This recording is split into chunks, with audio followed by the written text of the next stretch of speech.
বন্ধুগণ কেমন আছেন? আশা করি ভালো। নমস্কার। আজকে আবার চলে এসেছি নতুন একটা ব্লগ নিয়ে। আহ, আজ আপনাদের আরো কিছু কিছু আসনের সম্বন্ধে বলবো। আহ, একটা দেখুন, আজকালকার একটা সমস্যা আছে, খুব বিরাট সমস্যাটা হচ্ছে একটা মানসিক শান্তি মানুষের কিন্তু হারিয়ে যাচ্ছে আস্তে আস্তে। মানুষের শান্তি বলতে দেখুন, মেন্টাল পিস, সবকিছুতে একটা অ্যাংজাইটি, সবকিছুতেই একটা মানে টেনশন, সবকিছুই একটা কি বলবো একটা মানে টেনশন ভাব। এই জিনিসটা কিন্তু মানুষে কিন্তু মানে মানে সরিয়ে ফেলতে পারছে না মন থেকে। মানে সবকিছু ব্যাপারই কোনো একটা কিছুতে মানুষের মনের মধ্যে একটা টেনশন চলে আসছে, একটা ভয় চলে আসছে, একটা অ্যাংজাইটি আসছে। এটাকে এটাকে ঠিক করারও কিছু কিছু উপায় কিন্তু যোগে আছে। যোগাসনে এইটাকে ঠিক করারও কিছু কিছু উপায় আছে। সেটা হলো কি, সেটা হচ্ছে আপনার মানে কিছু আসন আছে, যেমন মেডিটেটিভ পোজ যেগুলো আছে, ধ্যানাত্মক আসন যেগুলো, যেমন হচ্ছে পদ্মাসন আছে, সিদ্ধাসন আছে, সুখাসন আছে। এই সমস্ত কিছু কিছু আসন আছে, যে আসনগুলো যদি করেন আপনারা তো দেখবেন মানসিক একটা টেনশন, অ্যাংজাইটি, ডিপ্রেশন, এসব যে সমস্ত মানসিক সাইকোসোম্যাটিক ডিজিজ যেগুলো আছে, মানসিক মানে প্রবলেম ঠিক নয়, এটা মানসিক একটা একটা কি বলবো একটা মানে ঠিক সুস্থ মানে মানসিক সুস্থতা জিনিস নয় এটা। সেই যাই হোক, এটাকে আমাদের মন থেকে বা আমাদের জীবন থেকে একদম মানে ডিলিট করে দিতে হবে, আমাদের মন থেকে এটা সম্পূর্ণ সরিয়ে ফেলতে হবে। এটা কিন্তু একটা মানসিক ব্যাধি নয়, এটা খুবই মানে মানে সামান্য প্রবলেম যদিও, কিন্তু এটাকে মানুষ খুব মানে নেগলেক্ট করে, মানে ভাবেই না যে এটা কোনো একটা প্রবলেম। এ হচ্ছে হচ্ছে মানে টেনশন তো হতেই পারে। কেউ কিছু একটা ঘুমের ওষুধ খেয়ে নিল বা ট্র্যাঙ্কুলাইজার নিয়ে নিল, ঘুমিয়ে পড়লো, ঠিক আছে, প্রবলেম সলভ। কেউ হয়তো একটু ড্রিঙ্ক করলো, যাদের ড্রিঙ্ক করা অভ্যেস আছে তারা ড্রিঙ্ক করে নিল, ড্রিঙ্ক করলে এইসব চিন্তা মন থেকে সরে যায়। কিন্তু এগুলো তো ঠিক মানে সুস্থকর জিনিস নয়। এই ড্রিঙ্ক করা বা কিছু ঘুমের ওষুধ খাওয়া, এসবগুলো তো মানে স্বাস্থ্যকর জিনিস নয়। যে কোনো সব জিনিসের, প্রতিটা জিনিসেরই কোনো না কোনো একটা সাইড এফেক্ট আছে। যেমন ড্রিঙ্ক করলে আপনার লিভার খারাপ হতে পারে, কিডনি খারাপ হতে পারে। কন্টিনিউয়াস অনেক দিন ধরে যদি আপনি ড্রিঙ্ক করে যান, তাহলে আপনার কিডনি ড্যামেজ হয়ে যাবে, দুটো কিডনি খারাপ হয়ে যাবে। আর দুটো কিডনি যদি একবার খারাপ হয়, তাহলে বুঝতেই পারছেন আপনার জীবনই শেষ। তখন ডায়ালিসিস 6 মাস, 5 মাস, 4 মাস, 3 মাস, 2 মাস, 1 মাস, ব্যাস, এই হলো ব্যাপার।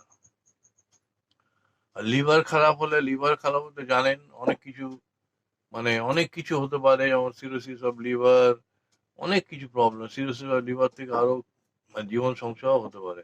আর ঘুমের ওষুধ খেলে কি হয়, ঘুমের ওষুধ খেলে আপনার হয়তো প্রাথমিকভাবে আপনি রিলিফ পাবেন, ঘুমিয়ে পড়লেন, ঠিক আছে, ঘুমিয়ে পড়লে রিল্যাক্স হয়ে গেল, সকালবেলা উঠলেন খুব ভালো ফ্রেশ। কিন্তু ঘুমের ওষুধ যে একটা সাইলেন্ট কিলার, এটা তো মেনে নিতেই হবে। ঘুমের ওষুধটা কি অ্যাকচুয়ালি, ঘুমের ওষুধটা তৈরি হয় কি দিয়ে? ঘুমের তৈরি হয় আফিম ফলের দিয়ে তৈরি হয়। আফিম ফলের দিয়ে জিনিসটা তৈরি করা হয়। তা সেই জিনিসটা আহ, এটাকে ডাক্তারি পরিভাষায় বলে বারবাচুরেটস। বারবাচুরেটস বা ট্র্যাঙ্কুলাইজার, এটা কি করে, এটা নার্ভটাকে আপনাকে প্রথমে কি করবে, মানে রিল্যাক্স করে দেবে। রিল্যাক্স করতে করতে করতে করতে কি হবে, আপনার এটা আপনার অভ্যেসে পরিণত হবে। প্রথমে একটা ওষুধ খাবেন, একটা ট্যাবলেট, তারপর দুটো, তারপর তিনটে, তারপর চারটে, এরকম করে করে করে জিনিসটা আপনার বেড়ে যাবে। কিন্তু এটা কি হয়, এটা ধরুন প্রথমে আপনি আপনি একটা ওষুধ খাওয়া শুরু করলেন, একটা ওষুধ খেলেন, কিছুদিন আপনার ঘুম টুম হলো, তো আস্তে আস্তে এটা কিন্তু সংখ্যাটা বাড়বে। কারণ আপনি দেখবেন যত বেশি আপনি ওষুধ না খাবেন, তত আপনার ঘুমটা কিন্তু হবে না। তা এইসব বাজে জিনিস না করে আমরা যদি যোগের দিকে যাই, তাহলে আপনি মাইন্ডেও শান্তি পাবেন, ঘুমও হবে, সবকিছু হবে। এর আগে আপনাদের বলেছি যে গোমুখাসন যদি আপনি করেন, তাহলে আপনার এমনিতেই ঘুম আসবে। প্লাস আমি আজকে আরো কিছু কিছু আসন বলবো, যেমন মেডিটেটিভ পোজ যেগুলো, ধ্যানাত্মক আসন, যেমন পদ্মাসন। পদ্মাসনটা খুবই ভালো। পদ্মাসনটা কিভাবে করবেন, পদ্মাসনটা বাহু হয়ে বসলেন, বেশ, এবার বসে আপনি হাত দুটো রেখে, হাত দুটো সাইডে রেখে চোখটাকে বন্ধ করে দেবেন। চোখটাকে বন্ধ করে দিয়ে মনটাকে একটু শান্ত করবেন, আর চোখ বন্ধ করে বসে থাকবেন। ঠিক আছে? এই সময় আপনার মনে হয়তো কিছু কিছু চিন্তা আসবে, আসুক, চিন্তা আসতেই পারে, চিন্তা আসবে যাবে, অটোমেটিক্যালি আসবে, অটোমেটিক চলে যাবে। তার জন্য কিন্তু কোনো টেনশন নেবেন না, চিন্তা আসতেই পারে, কিন্তু মনটাকে আপনাকে ঠান্ডা রাখতে হবে, মনটাকে চুপ করে বসে থাকবেন, শান্ত হয়ে যাবেন, দেখবেন আস্তে আস্তে চিন্তাগুলো চলে যাচ্ছে, চিন্তা আর আসবে না, মনটা ক্রমশ আপনার শান্ত হয়ে যাবে। শান্ত হওয়ার ফলে আপনার এমন একটা স্টেট চলে আসবে, ধরুন আপনি 10 মিনিট বসলেন, 10 মিনিট পর মানে 15 মিনিট বসলেন, করতে করতে করতে আপনি বাড়ান, তাহলে দেখবেন আপনার মনে একটা খুব ভালো প্রশান্তি আসছে, এবং আপনার দেখবেন ইন্টেলিজেন্স কত আপনার বেড়ে যাচ্ছে। আপনি যদি আমরা যদি এই ধ্যানাত্মক আসন কিছুদিন করার পরে আমরা যদি ইজি করি, ইজিটা হচ্ছে কি, ইজিটা হচ্ছে ইলেকট্রোএনকেফেলোগ্রাফি। ইলেকট্রোএনকেফেলোগ্রাফি জিনিসটা হচ্ছে, যেমন হার্টকে মেজার করার জন্য আমরা ইসিজি করি, ইলেকট্রোকার্ডিওগ্রাফি যেটাকে বলে, সেই জিনিসই ব্রেনের আমরা জাজ করি, ব্রেনটা ঠিক মতো আছে কিনা, ব্রেনের ওয়েভ গুলো ঠিক মতো আসছে কিনা, বেরোচ্ছে কিনা, এই সমস্ত গুলো মাপবার জন্য যে মেশিনটার নাম, সেই মেশিনটা হচ্ছে ইলেকট্রো এনকেলো ইলেকট্রো এনকেলোগ্রাফি।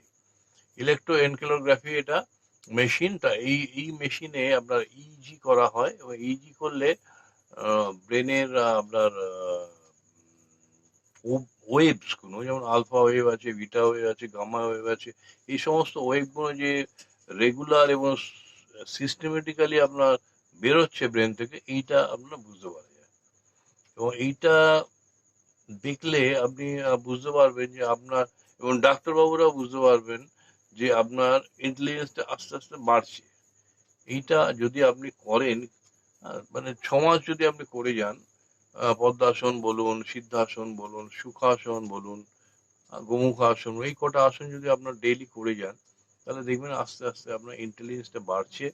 আর আপনার এইসব মানে মন থেকে যে সাইকোসোম্যাটিক যে প্রবলেম গুলো হয় মানুষের, এই টেনশন করা, অ্যাংজাইটি, আজকাল তো সবাই বলে, সমস্ত বাচ্চা, আমি স্কুলের বাচ্চা, আমি তো স্কুল টিচার ছিলাম, আমি তো জানি, বাচ্চারা বলছে কি, 7-8 এর বাচ্চা বলছে, স্যার আমাদের বেশিক্ষণ পড়তে ভালো লাগে না, আমরা বোর হয়ে যাই। মানে আজকালকার বাচ্চা একটু দিয়ে বোর হয়ে যায়। বোর মানেটা কি? বোর মানে একঘেয়ে লাগছে। একঘেয়ে যখন লাগে তখন তাদের বুঝতে হবে যে তারা ঠিক আর কি আনন্দ পাচ্ছে না, তারা কোনো কিছু করেই ঠিক আনন্দ পাচ্ছে না, কোনো কিছু ধরুন পড়াশোনা করেও ঠিক সেরকম ভালো লাগছে না, বা খেলাধুলো করেও ঠিক ভালো লাগছে না, কোনো কিছু করে যেন ঠিক ভালো লাগে, কম্পিউটার, মোবাইল যাই করো, কিছুক্ষণ পরে তারা বোর হয়ে যায়। বোরিংনেসটাকে হচ্ছে, এটা একটা সাইকোসোমাটিক ডিজিজ। এটাকেও ঠিক করার জন্য কি করতে হবে? আহ ধ্যানাত্মক আসন করতে হবে, মেডিটেটিভ পোজ করতে হবে। মেডিটেটিভ পোজ করলে, মেডিটেটিভ পোজ করে এমন কিছু শক্ত নয়, ইটস ভেরি ইজি। আপনি পদ্মাসনে বাবু হয়ে বসলেন, বসে হাত দুটো হাঁটুর উপর রাখলেন, রেখে চোখটা বন্ধ করে আপনাকে মনটাকে কনসেন্ট্রেট করতে হবে, ব্যাস এইটুকু। এইটুকু আপনি করুন, করতে করতে আপনি সময়টাকে বাড়ান, আপনি 5 মিনিট করে বসে থাকুন, 5 মিনিট পরে আপনি 6-7 মিনিট, 7 মিনিট, 8 মিনিট, 10 মিনিট, করতে করতে করতে করতে টাইমটা বাড়ান। টাইমটা বাড়াতে বাড়াতে দেখবেন এটা আপনার কাছে খুব একটা ইজি হয়ে যাবে। এবং তারপরে মেডিটেটিভ পোজগুলো করার পরে আপনি শবাসন করুন, 10 মিনিট শবাসন বিশ্রাম করুন, দেখবেন শরীর মন একদম সুন্দর হয়ে যাবে, খুব ভালো লাগবে। যাই হোক, আপনাদের আজকে এই ব্যাপারে কিছু কিছু বললাম, আপনারা এটা প্র্যাকটিস করে দেখুন, যদি উপকার পান আমাকে কমেন্টে জানান, এবং like must. Okay, thank you.